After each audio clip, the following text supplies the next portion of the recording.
Meanwhile, the federal government's economic reforms continue to generate conversations among experts, particularly regarding their immediate and long-term impact.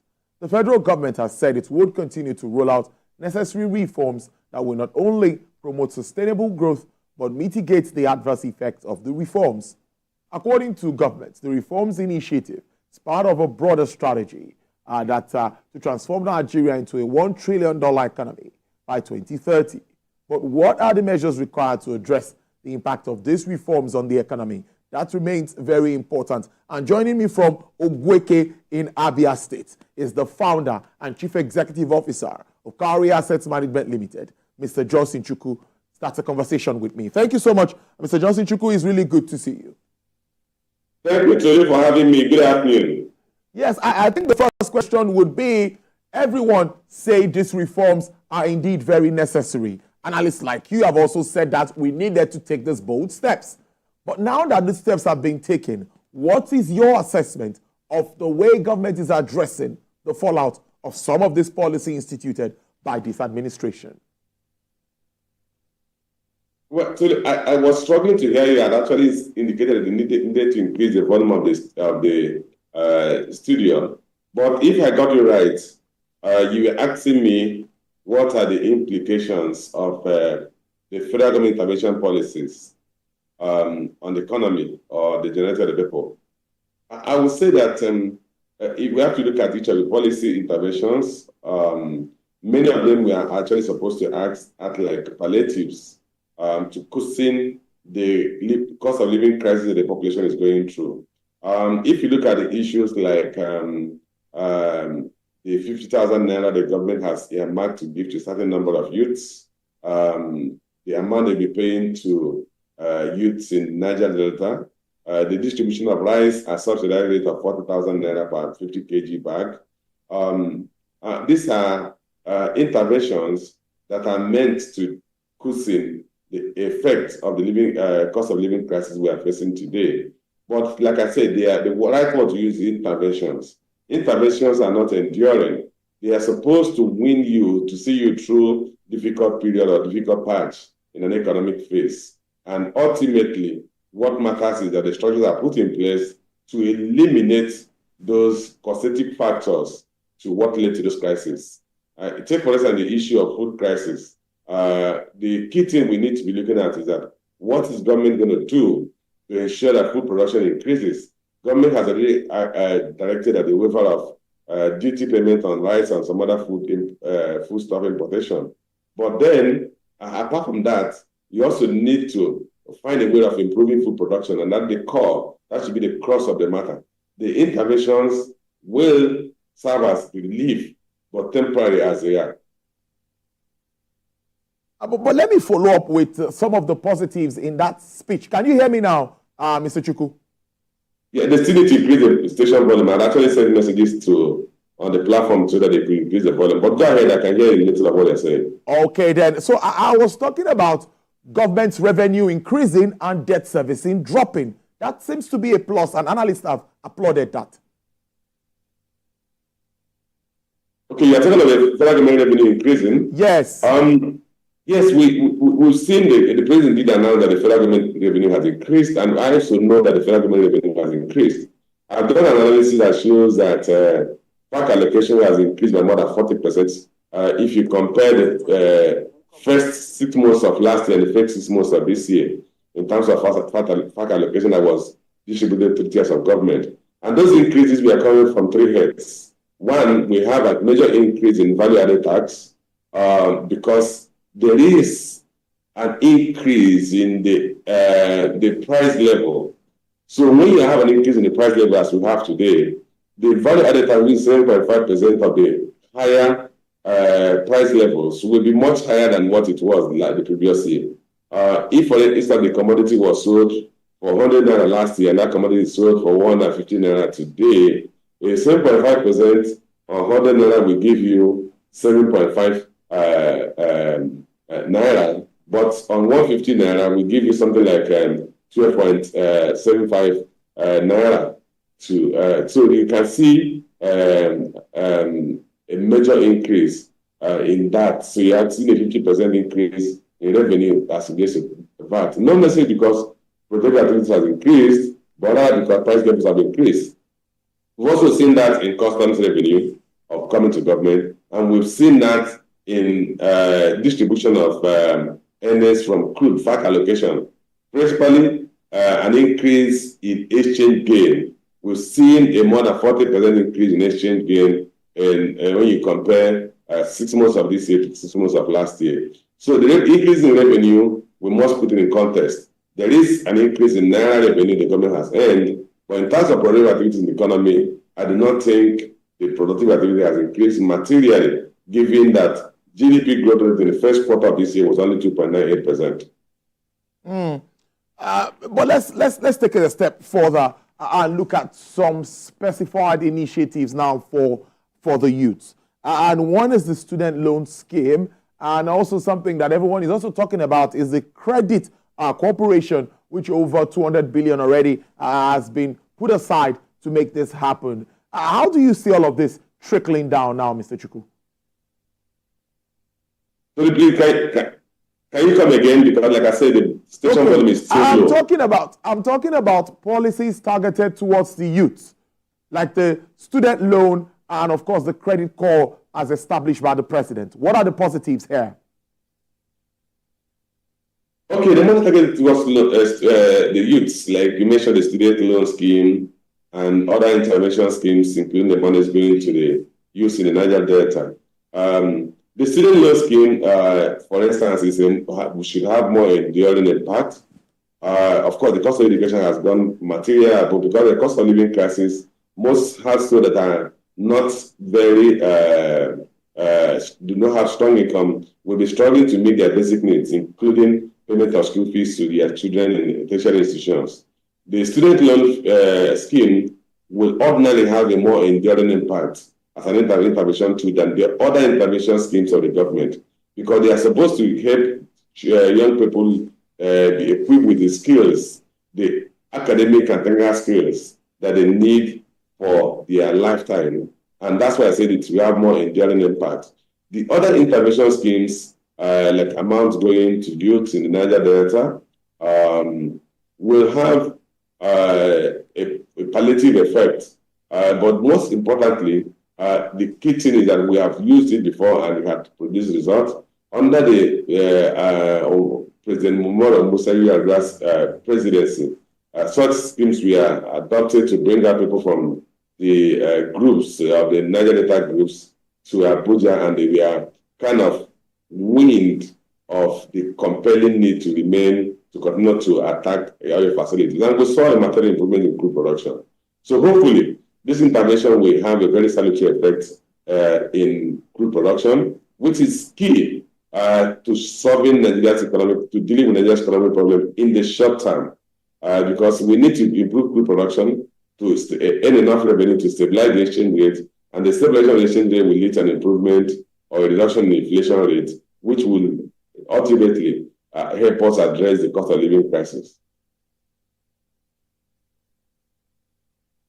Mr. Johnson Chukwu, let's move to our oil and gas industry. Production seems to have increased. If you can hear me, I'm talking about crude oil production, which is improving, and of course, the implementation of the PIA.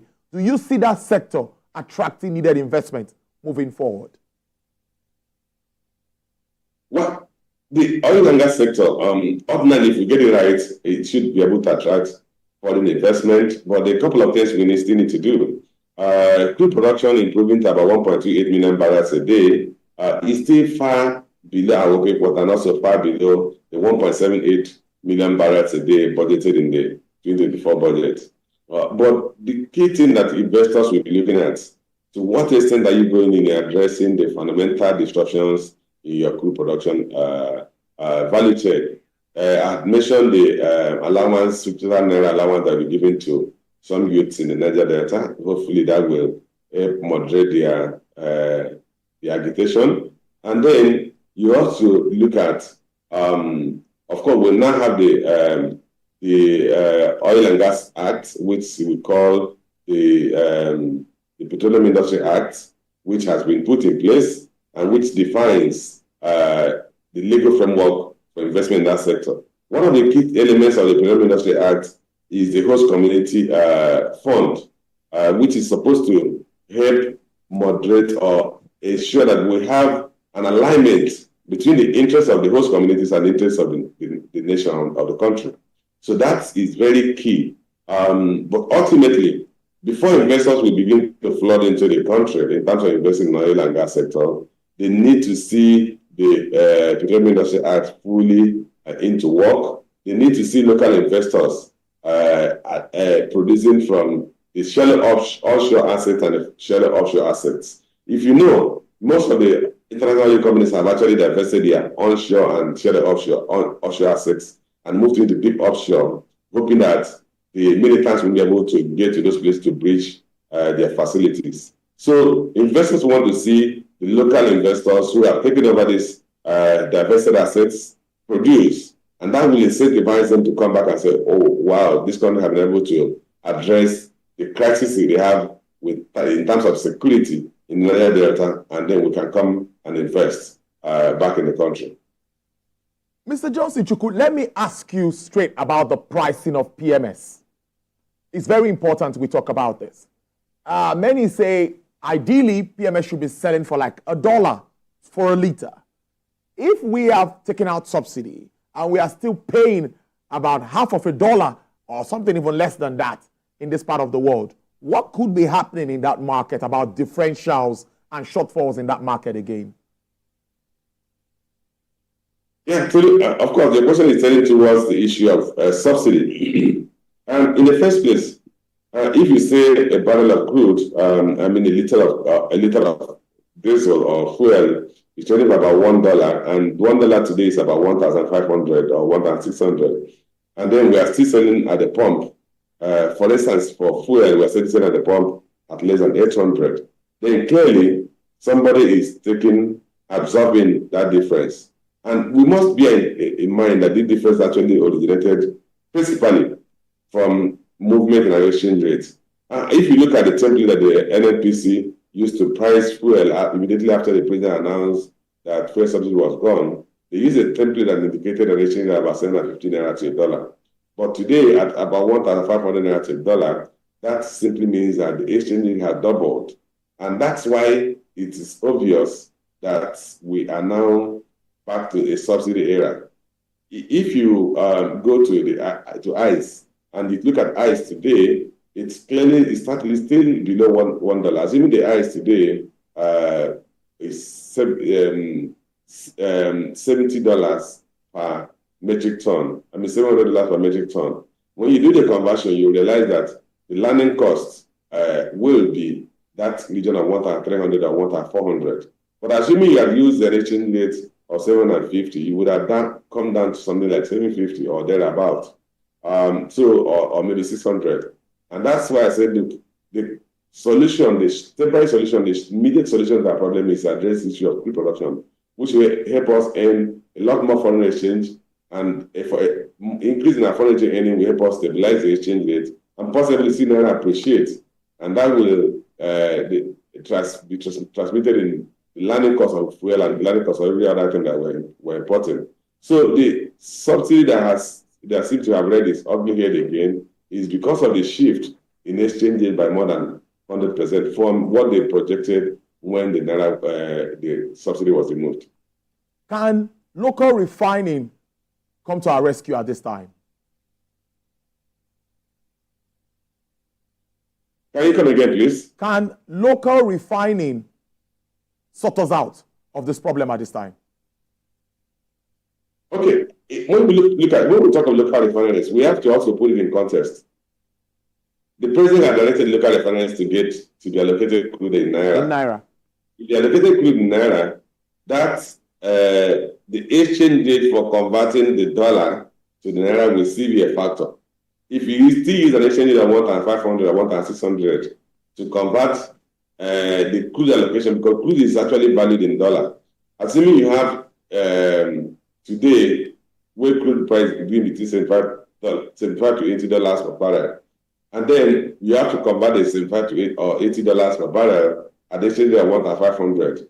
The amount that the local refinery will buy the crude from NNPC will still make it in parity that when they sell the refined product to the local market, it will still land around the same range. It's landing. Of course, there will be some cost savings in terms of shipping charges that are not going to be borne by the local refineries that they would have already had to bear if they had to import the crude from outside the country. What I'm actually emphasizing is that the exchange rate is a critical component of the price of refined petroleum products, even when we allocate the crude to local refineries in Naira, because they have to be a conversion rate.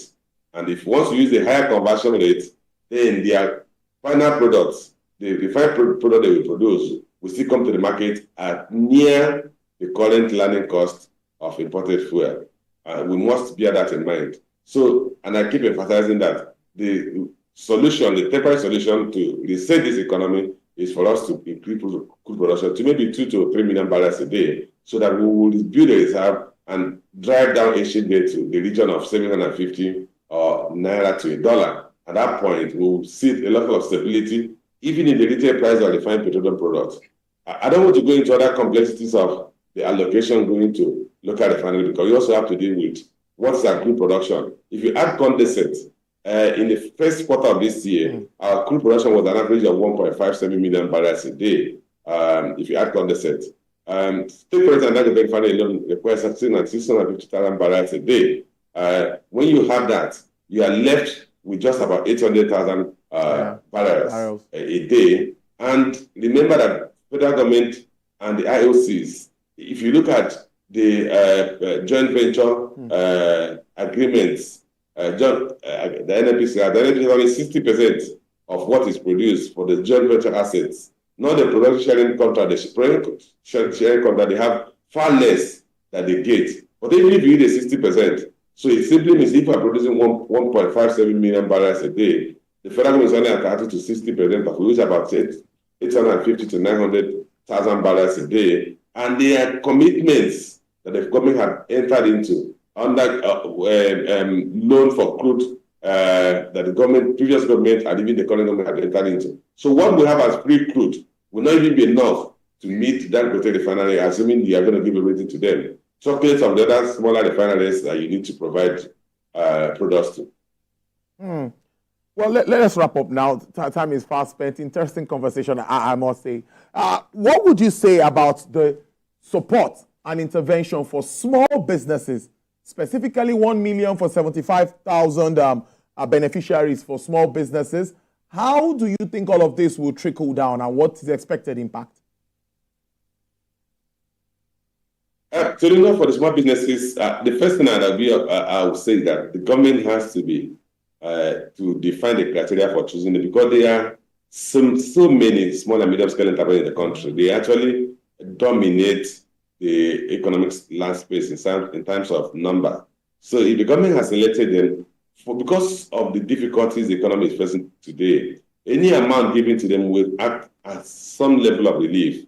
So the intervention the government will be giving out will certainly act as some form of relief to the smaller and medium-scale enterprises. Some of them, given their scale of operation, will be enough to meet their working capital needs. So in that case, they will continue to operate with that as their working capital. Some of them, it will help them pay down their loans. But however, in a difficult environment like this, any amount that can be provided as a grant or a soft loan will help any enterprising business person to survive. I must thank you so very much. I've been speaking to the founder, Chief Executive Officer, Cowry Assets Management Limited, Mr. Johnson Chukwu. Join us from Abia State. Thank you so much, and do enjoy the rest of your day.